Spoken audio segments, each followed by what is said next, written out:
মুসলিম ইকরাম, এই যে নবী সাল্লাল্লাহু আলাইহি সাল্লামের সম্পর্কে অনেক কথা বললাম।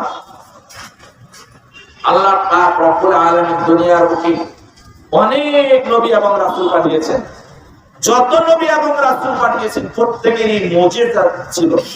মুজিজা বলতে আশ্চর্য কিছু ক্ষমতা আল্লাহ পাক রব্বুল আলামিন নবী এবং রাসূলদেরকে দিয়েছিলেন, যে আশ্চর্য ক্ষমতার মাধ্যমে যেমন নবী সাল্লাল্লাহু আলাইহি সাল্লামকে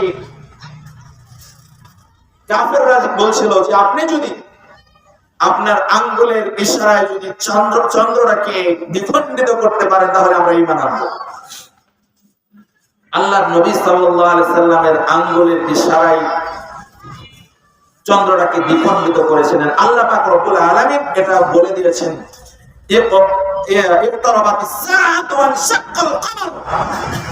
চন্দ্র দ্বিখণ্ডিত হয়েছে, কিয়ামত নিকটবর্তী হয়েছে। আল্লাহ পাক রব্বুল আলামিন এটা ক্ষমতা দিয়েছিলেন আল্লাহর নবী সাল্লাল্লাহু আলাইহি সাল্লামকে চন্দ্রকে দ্বিখণ্ডিত করার। এটা ক্ষমতা কিভাবে দিয়েছিলেন? আল্লাহ পাক রব্বুল আলামিন নবী সাল্লাল্লাহু আলাইহি সাল্লামকে জানিয়ে দিয়েছিলেন তুমি ইশারা করো, এই দ্বিখণ্ডিত করার ক্ষমতা আমার। মুসা আলাইহিস সালামকে কিছু মুজিজা দিয়েছিলেন। কি মুজিজা দিয়েছিলেন?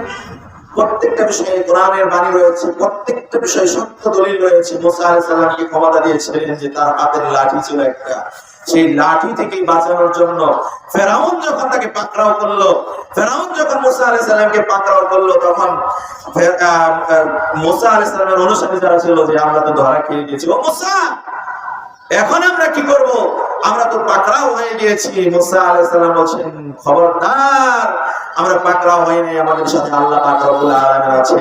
তো মুসা আলাইহিস সালামকে আল্লাহ পাক রব্বুল আলামিন ঘোষণা করলেন তোমার হাতের লাঠি দিয়ে সাগরের মধ্যে আঘাত করো। আঘাত করার সাথে সাথে রাস্তা হয়ে গেল। ওই সুলাইমান আলাইহিস সালামকে এরকম মুজিজা দিয়েছিলেন। কি মুজিজা দিয়েছিলেন? তিনি বাতাসের মধ্যে চলতে পারতেন, বাতাস তার হুকুম পালন করত। সকালে তিনি 1 মাসের ভ্রমণ করে ফেলতেন বাতাসের মাধ্যমে, এক সন্ধ্যায় তিনি 1 মাসের ভ্রমণ করে ফেলতেন বাতাসের মাধ্যমে। শুধু তাই নয়, সুলাইমান আলাইহিস সালামের কথা অনুসারী ছিল সবাই, সুলাইমান আলাইহিস সালামের অনুসারী ছিল বনের পশুরাও, তারাও সুলাইমান আলাইহিস সালামের কথা অনুযায়ী চলতো।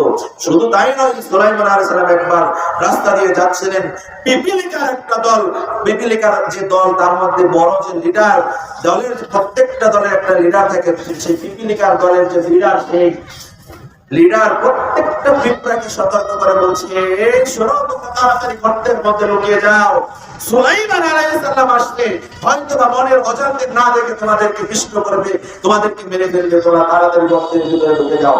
আল্লাহ পাক রব্বুল আলামিন সুলাইমান আলাইহিস সালামকে ক্ষমতা দিয়েছিলেন পিপিলিকার কথাটাও বোঝার। তো মুজিজা ক্ষমতা নবী এবং রাসূলকে ছাড়া আর কাউকে দেওয়া হয় নাই, আর কাউকে দেওয়া হয় নাই। যতটুকু মুজিজা, যতটুকু ক্ষমতা দেওয়া হয়েছিল ততটুকুই, তারাও তার বেশি কিছু জানতেন না। বিশেষ করে গায়েব সম্পর্কে নবী এবং রাসূল কোনো কাউকে জানানো হয় নাই। কিয়ামত সম্পর্কে আল্লাহ নবী সাল্লাল্লাহু আলাইহি সাল্লামকে কিয়ামত সম্পর্কে জিজ্ঞাসা করেছিল, ইয়া রাসূলুল্লাহ আপনি বলেন, হে নবী আপনি বলেন কিয়ামত কখন সংঘটিত হবে? নবী সাল্লাল্লাহু আলাইহি সাল্লাম বলেন কিয়ামতের ব্যাপারে একমাত্র আল্লাহ ছাড়া কেউ জানেন না। নবী সাল্লাল্লাহু আলাইহি সাল্লাম জানতেন না। মুজিজা ছিল অনেক নবী এবং রাসূলের, কিন্তু গায়েব সম্পর্কে কারো কোনো জ্ঞান কোন নবী এবং রাসূলকে দিতেন না। আর বিশেষ করে যতটুকু মুজিজা ছিল ততটুকুই। বিশেষ করে সম্মানিত উপস্থিতি মুসল্লিয়ান ইকরাম, আমরা মনে করি, আমরা অনেকেই মনে করি ওলি আউলিয়াদের কেরামতি রয়েছে, ওলি আউলিয়া যারা তারা আমাদের জন্য শাফায়াত করবে। আমি গত জুমায় একটা কথা বলেছিলাম যে নবী সাল্লাল্লাহু আলাইহি সাল্লাম তার প্রিয় কন্যা ফাতেমা রাদিয়াল্লাহু তাআলা আনহাকে বলেছিলেন, ও ফাতেমা শোনো, ও ফাতেমা শোনো, দুনিয়ার বুকে যদি কোনো কিছু চাওয়া থাকে চেয়ে নাও, দুনিয়ার বুকে যদি কোনো ধন সম্পদ তোমার চাওয়া থাকে চেয়ে নাও, কিয়ামতের ময়দানে আমি তোমার জন্য আল্লাহ পাক রব্বুল আলামিনের কাছে চুল পরিমাণের উপকার করতে পারবো না। সম্মানিত উপস্থিতি, যে নবী মুহাম্মদ সাল্লাল্লাহু আলাইহি সাল্লাম শ্রেষ্ঠ নবী, সেই শ্রেষ্ঠ নবী তিনি তার প্রিয় কন্যাকে বলছেন আমি কোনো উপকারে আসবো না তোমার জন্য। সুতরাং ওলি আউলিয়ারা তো দূরের কথা, ওলি আউলিয়াদের ওলি আউলিয়াদের কোনো কেরামতি দুনিয়ার বুকেও ছিল না, কিয়ামতের ময়দানেও কোনো কেরামতি থাকবে না। শাফায়াত করার ক্ষমতা অন্য কোন নবীকেও দেওয়া হয় না। আদম আলাইহিস সালাম থেকে নিয়ে আদম আলাইহিস সালাম, ইব্রাহিম আলাইহিস সালাম, মুসা আলাইহিস সালাম, ইউসুফ, তারপরে ঈসা আলাইহিস সালাম, কাউকে দেওয়া হয় না শাফায়াতের ক্ষমতা। একমাত্র নবী সাল্লাল্লাহু আলাইহি সাল্লামকে দেওয়া হবে। তারপরে যারা তার অনুসারী ছিল তাদের জন্যই শাফায়াত করতে পারবে।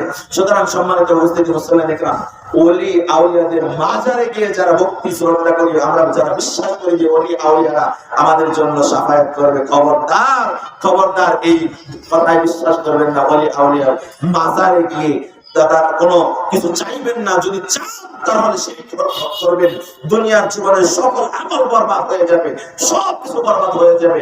আপনি যদি ওলি আউলিয়াদের মাজারে গিয়ে কোনো কিছু চান, তাদের যদি কোনো ওসিলা গ্রহণ করতে চান, সম্মানিত উপস্থিতি মুসলিম ইকরাম, আল্লাহ পাক রব্বুল আলামিন আমাদেরকে সঠিক জ্ঞান, সঠিক বুঝ দান করেন। আমিন। ওয়া আখিরু দাওয়ানা আলহামদুলিল্লাহি রাব্বিল আলামিন।